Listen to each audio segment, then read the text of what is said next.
Hello and welcome to episode 2 of the Creatures and Features Forgotten to Time by the MH series. In today's episode we're going to be going over the Smelting Black Dragon Dire Miralis.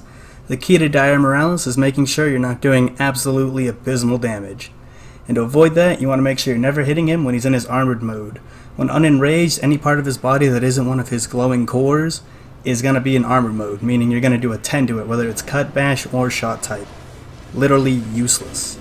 So you're going to want to target his glowing cores. There's one on his chest, there's one on his tail, there's one in his wings. When he's enraged, you can also hit his lower stomach and thighs for just good damage. When he's on land, you're going to really want to do that. However, once we're going in and when you first start the Dire Miralis fight, he's going to be in the water, and so you're going to want to target that main chest core. All of his core hit zones have a 50, meaning not only will Weakness Exploit be active, but you'll be doing good damage in general. Have a little bit of affinity or even stack Wex and crit boost, or for you greatsword mains, just crit your all and go to town, and have fun on this guy. He's gonna be pretty easy as long as you're sticking to the glowing cores. Sadly, just like the Giakus family in our last video, getting a KO on Dire Miralis is basically out of the picture. Although not that hard on paper, only requiring a buildup of 100, it's just not gonna happen. His head's way too high up and you need to focus the cores anyway. On the occasional knockdown, if you really want, or if you're playing with a team, I could see it happening. However, if you're not using a hammer and you're leaning more into the element side, bring Ice or Dragon. Though they're still not great when he's in his armor mode. When he's glowing, Ice and Dragon do excellent damage, especially Dragon. So I highly recommend bringing those to the fight if you can. But of course, Slime Blight never can go wrong, and that'll build up and do a lot of part damage to help break those cores too. So, any one of those three, and you'll be just fine. You'll notice Dire Miralis got knocked over here. That's because I was able to cancel him out of his charged up ultimate there. Whenever you see him coil like that, you need to run in and do as much damage to him as possible. And then when he's knocked down, just abuse whatever core you can get to the quickest. I tried to swim over to the other side to get his head there, or to get his chest core. And that is one of his big AoE fireball attacks. Luckily I got pretty lucky there and I just got skinned by the edge of it and not the full brunt of that attack. It can straight up one-shot you. Another big advice for this fight, fire resistance and a high defense stat. And also not to be too afraid of him. He's super doable solo, as long as you kind of are ready to take your time and utilize everything you got. He does got way too much health. And you'll see this whole time here, I'm just trying to work my way through that chest core. Because whenever he's underwater, that's what you need to focus until it's done. After that, go to his shoulders and then to his wing cores, if you have enough time to go through all that. You'll find most of the time he'll die before all of his cores are broken, because each core has so much health. Unless of course you have a team rocking out with Part Breaker. And right there was one of Dire Miralis' long range, easier to dodge projectiles. He'll normally use that if he thinks you're going for a cheeky sharpen. And now he's going to be heading topside to engage in the second part of this fight. Dire Miralis is also a hybrid fight, just like Legiacris. Although it's kind of just a boring fight to another boring fight. Underwater, he has a very slow and kind of easy to dodge moveset with a lot of constant projectiles on his sides, so you want to make sure to always rush the front of him. Now on land's not much different. You want to just make sure to switch from the chest core to the tail core, and then rinse and repeat, just keep beating that core till it breaks. See right there, as one of his side projectiles kind of hit me. You can also kind of stand right underneath him if you want to just use his underbelly as essentially a shield, and then you can keep hitting his tail from there and he'll do a little bit of damage. But I'm just going to kind of come in here and keep smashing the side. This fight also does require high-grade earplugs. It is just like Abyssal. This is a black dragon and he does have a big boy roar. I mean, you can probably take one look at him and guess that, but just in case you were curious, this is the Challenger 1 high-grade earplug set of the Gignotus hammer. And it does just as well. Miralis has an abundance of moves on land, consisting mainly of walking forward, walking backwards slowly, and occasionally a nice big belly slam that does tremor you like crazy. Do keep that in mind. And if he does actually hit you with it, it will do a crazy amount of damage. Even him backing up there almost killed me. I'd normally back out to heal, but as you can see here, Dire Miralis is going for his big coil, and you always need to stop whatever you're doing and make sure you cancel that ult, especially when you're on land. You almost can't get far enough away from it. And then once he's knocked over, come back in, continue breaking the core. Remember, our number one goal is to break these cores. He's on land, so we hit the tail core. But outside of that, he's gonna keep trying to spam this attack over and over until he can successfully pull it off while he's enraged. And while he does that, let's get into those mighty, juicy Dire Miralis weapons and armor. The reason you'd want to farm the Smithing Black Dragon. The Dire Miralis set is an amazing mix set, coming with Attack Up, L, Latent Power, and Rock Steady, rocking out with a 2-2-2-1-1 slot, which is just great, and Attack L built in is also amazing. But Rock Steady is cool. It gives you knockdown resistance, windproof, earplugs, and current resist. But it's a special kind of earplugs that also makes you immune to some large monsters like a Latreon and Abyssal Lagiacrus. And the knockback resistance makes it so moves that would pin you, just stumble you, moves that would stumble you, barely knock you back, and moves that would flinch you don't do shit. It's a really, really cool armor skill. Amazing set too. It's one of the few sets that you could just rock the full set and call it a day. With the one minor caveat of Short Sprinter -20, which is pretty rough, that it's not easily gemmed out and you're just going to have to accept it. So bow and dual blades, rest in peace. But they make up for it with those amazing elemental weapons. Let's look into those. Starting with dual blades at 280 raw, 450 fire, natural purple, and neutral affinity. They're not bad, no slots at all, but with sharpness +1 they can hit a ton of purple.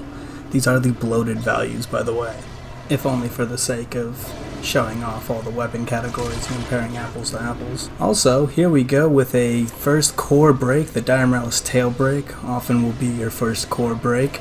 And honestly, he doesn't react much. It's not a big opening, and now that hit zone becomes a little worse, but it does weaken his fire, which is good, because as he gets weaker, he's going to start spamming those high intensity fire attacks.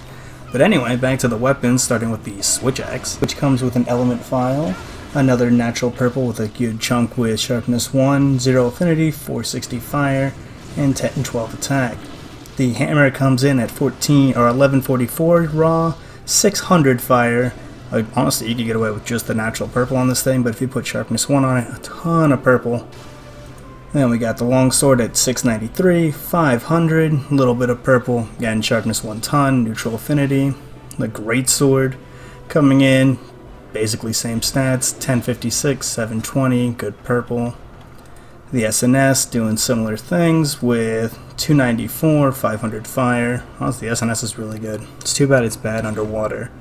The main use you would have for a lot of these Miralis weapons would be using them on things like Abyssal that are extremely weak to fire. But other than that, they all look amazing, have good raw and amazing fire. It's too bad none of them have a slot, but with neutral affinity, that's all you need. And I think you guys get the point. All the Dire Miralis weapons do look really cool, however, I'll let you discover what's left of the designs for yourself. Getting back to the creature himself, and to re-summarize kinda everything I've gone over already. The fight's gonna start underwater. He'll be wading his way to land, and your goal is to jump in the water and try to break his chest core. If you do enough damage to him, he can stay down there for longer, and you can try to break that core. If he comes topside, you're going to switch to the tail core. In either version of these fights, he has a couple moves, one being his giant AoE fireball, where he'll normally back up and get ready to shoot it. Just make sure to either run away or run to the left of him. Do not run at him, or if you're underwater, just try to swim up to avoid the main impact of that explosion. He also has his charge forward, and that can be followed with a charge backwards, just some basic lawnmowering that even a Rathian does. When enraged, however, his volcanic geysers on his back will start to explode, causing AoE fire projectiles to go essentially in like 90 degrees on his left and right side, on top of his charge, which makes dodging out of the way a lot harder. And you're going to have to swim up if you're underwater, and dolphin dive if you're on land. He has a paw slam that he can do, and he also has his giant double paw slam. That's sort of like a body slam that he'll do in his enraged state. It's a little slow, but if it hits you, it will destroy you. So try to avoid it at all costs. If you try to play him at range, he has a pretty quick projectile he can shoot at you that doesn't have much damage, and just is a fast moving one, and a longer one he can charge up for a bigger AoE explosion. He'll also raise his tail, slam it down, and do a 180 degree sweep. When on land, this is easier to dodge, you can just simply roll forward. When on the water, dodge up. If he does catch you with this, it's easy that he can spin that into a explosion and kill you quickly. Quick note, here you'll see Miralis is leaving the pool on the left hand side of the water. He either gets out on the far left or far right. If he does get out on the far left hand side, make sure you get on out and use that Dragonator. There's 2 on the map, I used both in this fight. Although it's kind of hard to tell if this one hit because of the angle, though he quickly enrages after, so I'll assume that it did hit. There's also another Dragonator on the far right corner of the deep part of the water map. They're there, they're not needed to do the fight, and leading him over to the water one is a gigantic nightmare, and most of the time not worth it. Especially because he'll tend to get off this next move I'm going to talk about. It's his giant AoE ult that is the thing you have to stop at any cost, where he'll curl up into a ball and release a giant explosion. During the explosion, you can still stop it if you manage to do enough damage to him, but while it's going off, he'll send out projectiles in every direction almost over the entire map. These can easily hit, catch you out, and kill you. It's a giant explosion, one of the biggest attacks in the entire franchise, and you need to stop him from doing it. Although admittedly, even if he does get the full thing off, it's kinda easy to dodge because of how it layers the ground, and I do let him get it off later in the fight to show you. Dire Miralis was a really ambitious idea Capcom had to make a new Black Dragon for the 3rd generation. Well, another new one, because Electron came out this gen too. They were just pumping them out. But they wanted to make one that not only used the underwater, but was even bigger and more scary than Fatalis. And so they came up with Dire Miralis, the Smelting Black Dragon, whose lore is that he essentially turned the entire sea next to Moga Village into a red sea by just essentially boiling the water, which is why I think it'd be cool if we had to drink a cool drink when we got in the water with him, but you don't. It's not hot or anything about it.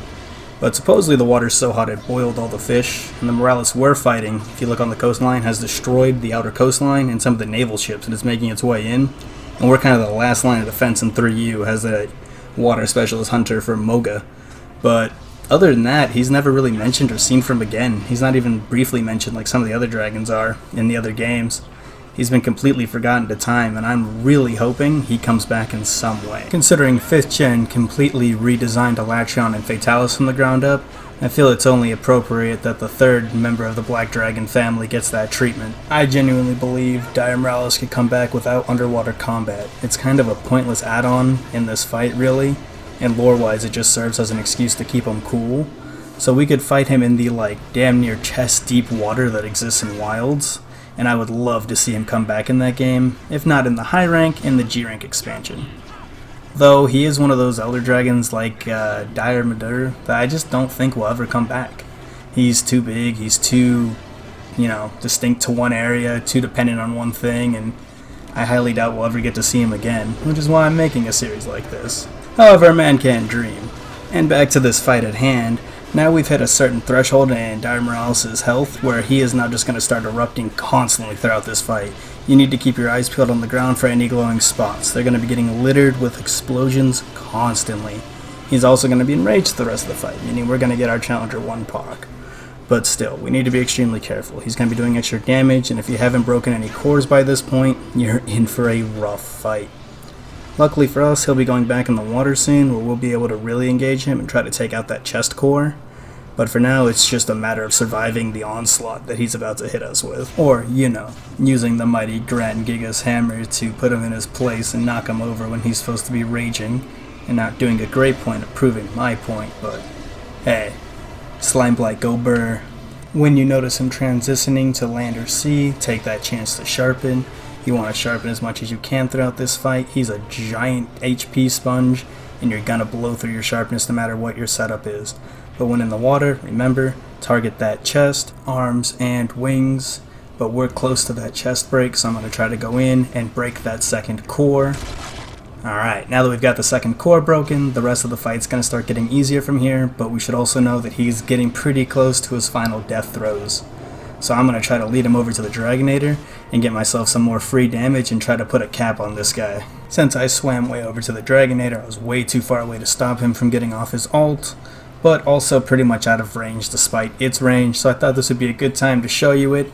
It's a little hard to show off how powerful it is, but if you're near him, there is a shockwave that'll hit you, and then any one of those falling projectiles can also hit and kill you. So it is an attack that you need to run in and stop, which is scary, because if you don't pull it off in time, it will lead to certain doom. Although, do keep in mind, with each core you break, he does get weaker, and we got 2 cores down now, so our next goal would be to break the shoulders and the wings.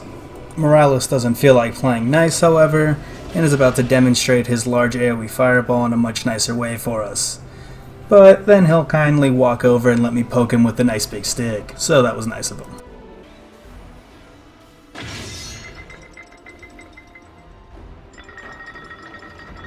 Man, they somehow managed to make that satisfying. Also, pretty important to get off if you're running it solo. It does do a percent chunk of his total health. Sadly, I couldn't find anywhere that told me what exact percent that was, but definitely worth getting off if you can coax him over to it. Other good strategies for dealing with him, again, underwater fights. Lance is great. You could also just block a lot of his tremors with Lance, kind of trivializing the fight. Though I find he's pretty easy, especially for a final boss of a G-rank expansion. The hardest thing about him is not getting bored and getting caught out doing something stupid or letting him get his ult off or something like that. Other than that, it's pretty cut and dry, especially for a Black Dragon fight. Though most of the Black Dragon fights in the old games were pretty boring. I'd say Elatrion was the best, and that's really not saying much. So again, Capcom, I beg you pretty please, give this man a proper, now 6th gen glow up. I saw what you did with Congalala, you made him look goddamn beautiful. You can do the same thing with Dire Miralis, I know it. Overall, I think Dire Miralis has really good armor, amazing looking weapons with cool designs across the board. There isn't one bad one amongst them. Pretty cool lore, being a Black Dragon capable of destroying an entire section of the ocean and taking entire fleets of the guild to even direct it to an area to fight it. All of that to be capped off by a shockingly underwhelming fight. Now granted, I know he was held back a lot by the hardware of the time, and he was a really ambitious fight, and he almost gives me Zora vibes, except without quite as much development time, being the year or two they put into Zora Magnaros. But if they did bring him back, I know it would take a lot of development and love to do it right, but I think it could be really cool. If not, give him a cool cutscene or something. I just can't believe you're gonna let this beautiful creature go to the side. Oh, almost completely forgot. It is a Black Dragon. Pitfalls, shock traps, not gonna work. Flash pods, sonic bombs also don't work. You really do just gotta beat on this thing. The only thing that's gonna slow it down are breaking those cores. Heartbreaker is your best friend, and so are gunners with Pierce Heavy Bowguns. They can shred this guy and turn this pretty long slog fest into a pretty quick thing if you're really just trying to farm efficiently and trying to get that set. Everyone should have at least one good HPG or bow set in the back pocket. And if you're crazy enough to try to fight this man with an SNS, bring a Dragon one, and good luck, bro. But that's your best bet. Bring the Elatrion SNS and pray. But all that being said, that's all I've got on Dire Miralis. I think he's pretty cool, despite his fight being pretty lame. And I would love to see him come back. If you made it this far, feel free to like and subscribe. I know I said I was going to do Sand Barioth and Green Narcocuga, but I changed my mind because I didn't have much time. Those will be in the next episode, and I'll catch you guys there.